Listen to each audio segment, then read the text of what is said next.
snake cave and tells his father, it was the shepherd who saved him from the fire. After learning the truth, the snake cave gives the shepherd two choices: gain the ability to communicate with all animals in the world, or take a bag of gold coins to live a wealthy life forever. The shepherd falls into a dilemma. Gold coins could change his life at once, but the chance to understand animal language is only once. After careful thought, he finally chooses the power to talk with animals. The snake king bids the shepherd come closer, then whispers a few soft kisses beside his ear. In an instant, the shepherd can understand every word between the snake king and Sino ni nga baby? goes to thank the snake king, then makes his way back to the human world alone. Sino ni nga pangalan sa baby?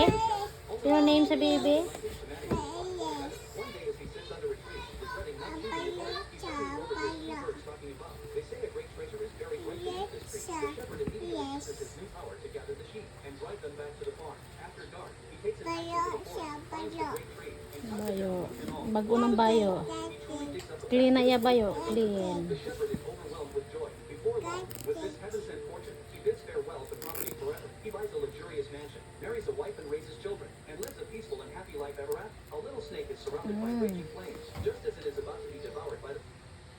Biba, baby, baby, what is it? Picture.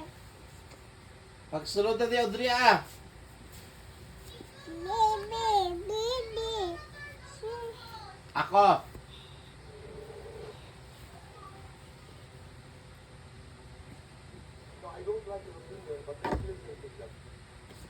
Baby.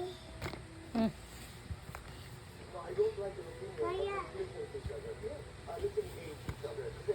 Isa lang naman ang pinaglalaban natin. Wala namang bayan ko ngayon, Kuya Boy, na totally right, na totally wrong.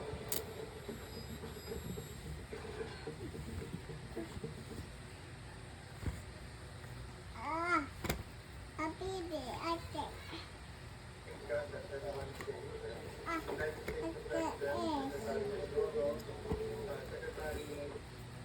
My darling. Dahil nandito si mama mo, ano ang gusto mong sabihin sa kanya? Alam na ni Mama yung gusto kong sabihin. Alam na ni mama. Okay, tanungin natin si mama, ano po ang gusto niyang sabihin, tita?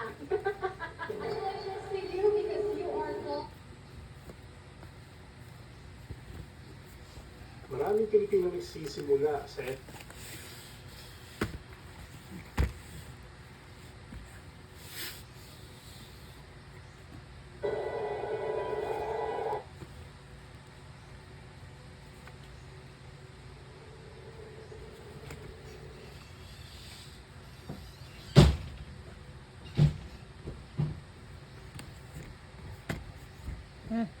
Mga kapatid, magandang hapon po sa inyo lahat. Humanda na Basta? po yung mga tagapagtanggol ko po dyan, mga kapatid.